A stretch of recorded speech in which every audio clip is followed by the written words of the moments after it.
समग्र शिक्षा परख राष्ट्रीय सर्वेक्षण 2024 चरण दूसरा 25 नवंबर 2024 को कक्षा 9वीं का परख सर्वेक्षण टेस्ट है। आज सेकंड है और इसका जो मॉडल आंसर है वो एक संभावित उत्तर के रूप में यहाँ दिया जा रहा है आपके सामने। चलिए पहला देखते हैं। यहाँ पर प्रश्न है निम्नलिखित 7 दिनों का माध्य क्या है। तो इनके 7 दिनों का माध्य है यहाँ पर 17 आएगा। तो यहाँ पर ऑप्शन गलत दिया गया है, तो ये 13 नहीं आएगा, यहाँ पर 17 आएगा क्योंकि माध्य दिया गया है इसलिए यहाँ पर 70 रहेगा, क्योंकि यहाँ पर मिसमैच हो गया है, मिस्टेक हो गया है। दूसरा देखते हैं, यहाँ पर 7543x6 का समांतर माध्य है। इसका समांतर माध्य पूछा जा रहा है, तो इसका समांतर माध्य होगा 11। अगला प्रश्न है निम्न आवंटन आंकड़ों से बहुलक का मान होगा। इसमें सबसे ज्यादा बहुलक किसका है देखना है। यहाँ पर 3 जो लेटर है उसका सबसे ज्यादा मात्रा में उसका उपयोग हुआ है, तो इसलिए इसका सही आंसर 3 होगा। अगला देखते हैं चौथा नंबर, दी गई परिमेय संख्या के बीच में हम ज्ञात कर सकते हैं। क्या चीज ज्ञात कर सकते हैं, तो इसमें अपरिमेय रूप से अनेक परिमेय संख्याएं हम ज्ञात कर सकते हैं। प्रश्न 5 है, किसी वृत्त की त्रिज्या 7 सेंटीमीटर है तो उस वृत्त की परिधि कितनी होगी। तो इसमें 44 सेंटीमीटर होगा, क्योंकि इसमें सेंटीमीटर दिया गया है और यदि वह क्षेत्रफल पूछता तब इसको वर्ग करते, क्योंकि परिधि पूछा है इसलिए यह 44 सेंटीमीटर होगा। परिमाप का अर्थ क्या है। परिमाप का अर्थ होता है गोल घेरा, जो ये जो परिधि है उसके चारों ओर की जो लंबाई होती है उसको कहते हैं। तो इसमें क्या होगा, चारों ओर का घेरा, ये सही आंसर होगा। सातवां, दी गई आंकड़ों में 4, 14, 24, 4 और 44 में 4 की आवृत्ति कितनी बार हुआ है करके पूछा जा रहा है। तो इनकी 2 बार हुआ है, 4 और यहाँ पर 4 2 बार है, तो इसका सही आंसर 4 होगा। अगला प्रश्न देखते हैं 18वां, एक सेब के 4 बराबर हिस्से किए गए, यदि राम उनमें से 3 हिस्सा को खा गया तो उसने कितना हिस्सा बचा। तो वो 4 में से 3 भाग को खा दिया है तो 1 भाग बचा है, तो इसका सही आंसर 1/4 होगा। 9वां है, 2/7 का तुल्य भिन्न होता है। तुल्य भिन्न मतलब 2/7 है तो उसका यहाँ पर गुणक पूछा जा रहा है, तो इसका गुणक कितना होगा। इसको 1, 2, 3 बढ़ाएंगे तो इसका सही आंसर होगा 2 × 3/7 × 3, ये इसका सही आंसर होगा। 10वां, एक घनाभ में फलकों की संख्या कितनी होती है। तो फलकों की संख्या इसमें 6 होती है, इसमें 6 होती है, ये इसका सही आंसर होगा। 11वां देखते हैं, इसमें बेलन का आधार होता है। तो बेलन का आधार कैसे रहता है, ये वृत्ताकार होता है। ऐसे जब बेलन बनाते हैं इनका आधार है वो वृत्ताकार होता है। एक पासे को फेंकने पर 2 के एक गुणज को प्राप्त करने की प्रायिकता कितनी होती है, ये पूछा जा रहा है आपको 12वें नंबर पे। तो इसका होता है 2/3, ये सही आंसर होगा। 13 है, वर्ग अंतराल 250 और 275 में 250 क्या है, तो इसको पूछा जा रहा है कि ये क्या है। तो इसको है निम्न वर्ग सीमा है ये। अगला प्रश्न है, देख लेते हैं 14वां नंबर। यहाँ पर किसी वृत्त की केंद्रीय कोण का मान कितना होता है, तो इसका सही आंसर होगा 360 होगा। 15 है, एक वर्ग की भुजा की लंबाई 6 सेंटीमीटर है तो उसका परिमाप कितना होगा। 6 सेंटीमीटर है तो उसका परिमाप पूछा जा रहा है। तो परिमाप अभी दिया गया था, परिमाप है ये कहीं वर्ग हो गया, तो ये 6, ये 6 और ये वाले 6 और ये वाले 6।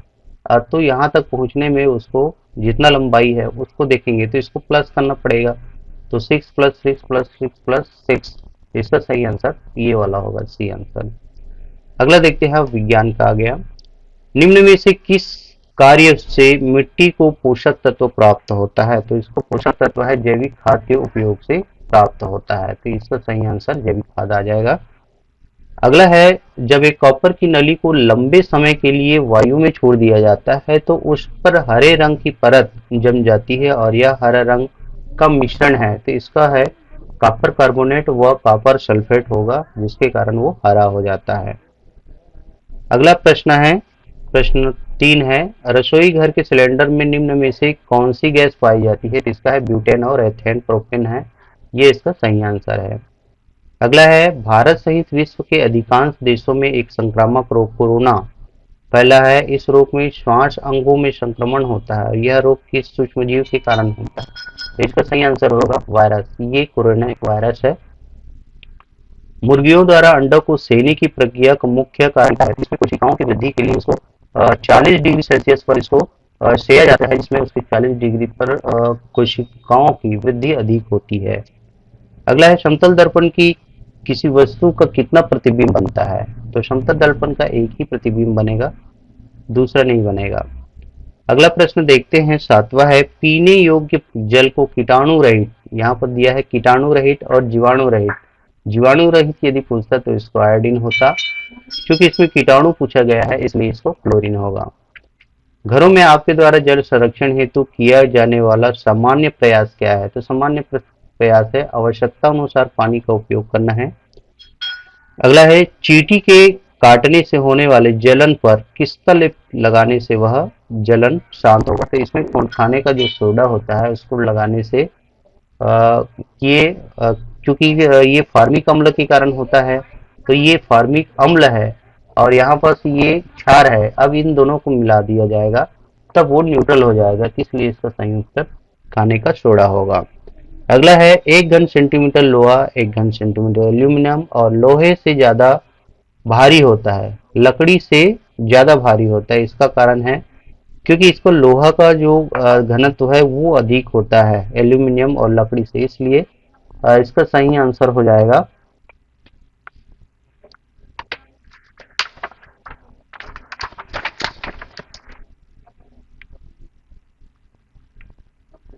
लोहे में पदार्थ की मात्रा एल्यूमिनियम व लकड़ी से ज्यादा होता है, तो इसका सही आंसर ये तीसरा नंबर हो जाएगा। अगला प्रश्न देख लेते हैं, 11 है, बूझो पंखों की गति को कम करने के लिए रेगुलेटर को घुमाता है। रेगुलेटर को घुमाने से पंखे की गति कम या ज्यादा होती है, किस कारण से होती है? तो इसका सही आंसर होगा प्रतिरोध है, ये कम होता है। मेरी बहन रेखा की नाखून हल्के रंग के दिखते हैं, उसके हथेलियों में गुलाबी नहीं है, उसे कमजोरी का क्या है? तो इसका सही आंसर होगा अरक्तता होगा, जिसमें अरक्तता में जो आरबीसी रहता है वो इसकी संख्या कम हो जाती है, जिसके कारण ऑक्सीजन को लाने और ले जाने में दिक्कत होती है, जिसकी वजह से नाखून है और हथेली की गुलाबी रंग है वो कमजोर हो जाती है, तो इसका सही आंसर अरक्तता होगा। राहुल सड़क पर चलते चलते केले के छिलके पर पड़ने से फिसल जाता है, फिसलने का कारण है? तो इसमें फिसलने के कारण यहाँ पर दिया है घर्षण बल अधिक नहीं होगा और बल शून्य भी नहीं होगा, ये घर्षण बल कम हो जाएगा, तो इसका सही आंसर सी होगा। अगला है, माला सुनीता मीरा एक ही आकार की लकड़ी की गुटकी को ज्वाला के बाहरी मध्य और भीतरी भाग में रखने पर जलाने का प्रयास करती, इसमें से किसकी लकड़ी अधिक जल्दी जलेगा बोल रहा है? तो इसमें जो माला होती है वो बाहरी भाग में इसका उपयोग करते हैं, तो इसका माला है जो सबसे ज्यादा बाहरी भाग में लौ प्राप्त होती है, इसलिए सही आंसर माला होगा। अगला है 15वें नंबर, क्या पानी कांच आदि के पारदर्शी माध्यम से हमें आर पार दिखाई देती है? तो इसमें सही आंसर हो जाएगा प्रकाश किरणें इनमें से आसानी से पार हो जाता है, इसलिए सेकंड नंबर का आंसर सही होगा। अगला देखते हैं, सामाजिक विज्ञान क्या है, निःशुल्क और अनिवार्य शिक्षा किस आयु के लिए किया गया है? तो शिक्षा के अधिकार के तहत 16 से 14 वर्ष के बच्चों को शिक्षा का अधिकार, निःशुल्क शिक्षा का अधिकार प्राप्त है। कुटीर उद्योग से संबंधित उत्पाद है, तो इसमें कुटीर उद्योग के लिए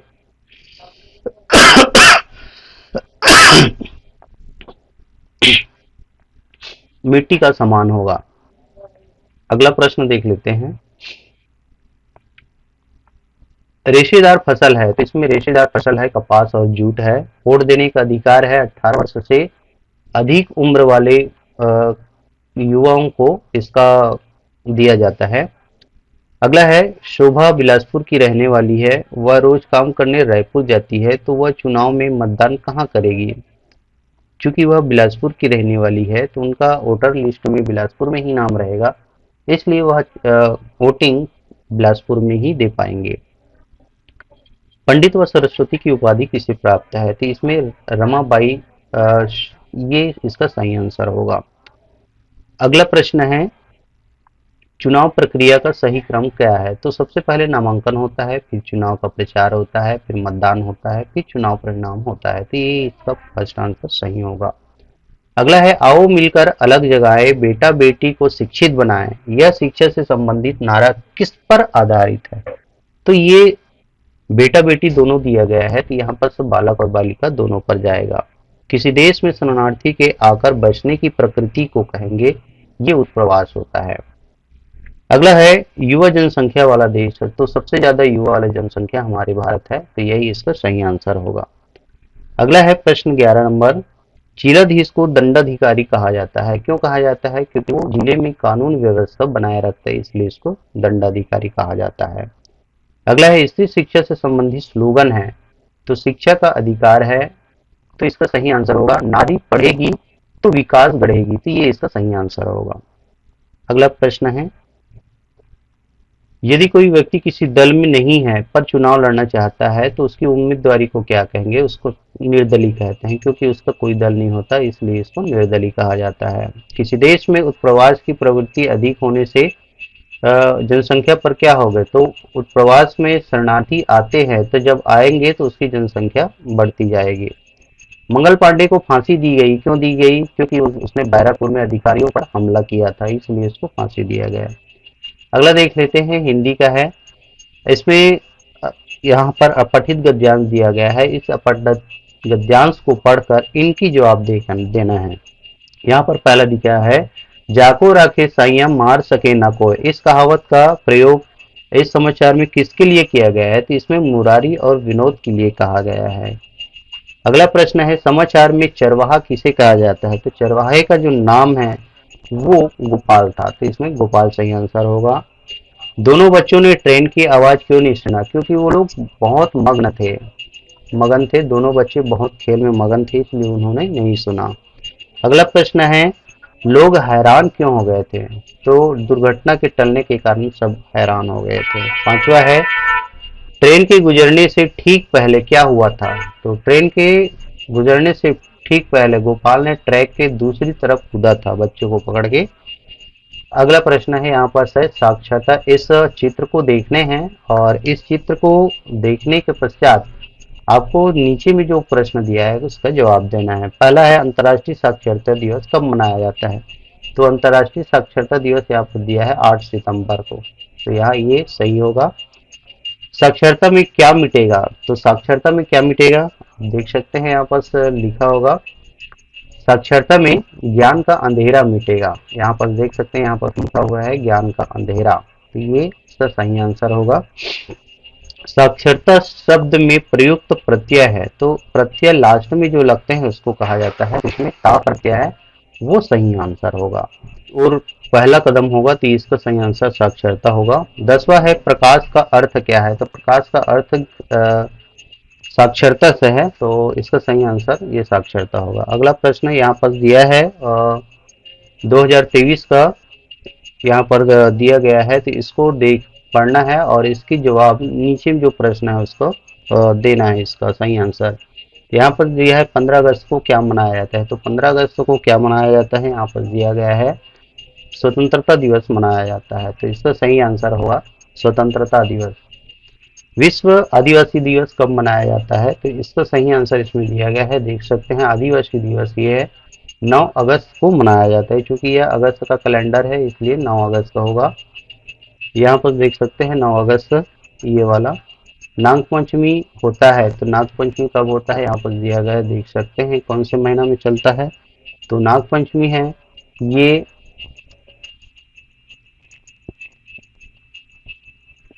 श्रावण के महीने में मनाया जाता है, तो इसलिए इसका सही आंसर होगा श्रावण महीने, ये इसका सही आंसर होगा। सुभाष चंद्र बोस की पुण्यतिथि, तो इसका सुभाष चंद्र बोस की पुण्यतिथि होगा 18 अगस्त को, इसमें दिया गया है। अगला है, अगस्त 2023 में सर्वाधिक बार क्या चीज आया है, कौन सा दिन आया है, तो यहाँ पर पूछ रहा है कि ये सर्वाधिक बार कौन सा आया है, तो इसमें मंगल और ये जो बुधवार है ये ज्यादा है, और साथ में गुरुवार भी है। और ऑप्शन में देख लेते हैं इसमें कौन सा है, तो मंगल और बुधवार को दिया गया है, तो इसका सही आंसर ये वाला हो जाएगा। तो यह वीडियो आपको कैसा लगा, इस प्रकार की वीडियो की जानकारी के लिए सीजीएस एजुकेशन चैनल को सब्सक्राइब जरूर कीजिएगा। धन्यवाद।